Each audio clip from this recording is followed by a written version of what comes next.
میگن خیلی سال پیش تو دل جنگل‌های سرسبز گیلان وقتی بارون میبارید و بوی خاک خیس همه جا را پیچیده بود، خانواده‌ها کنار هیزم‌های روشن جمع می‌شدند. اون موقع نه اجاق گازی بود نه وسایل مدرن. بادمجون‌ها رو میذاشتن روی آتیش تا پوستشون سیاه بشه و بوی دودش با بوی بارون قاطی بشه.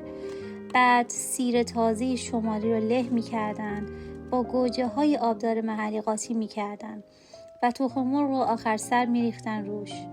اونقدر این غذا خوشمزه بودش که میرزا قاسم خان والی رشت عاشقش شد و گفت این غذا باید اسم منو داشته باشه. از اون روز به بعد اسمش میرزا قاسمی، غذایی که هنوزم همه رو دور هم جمع میکنه.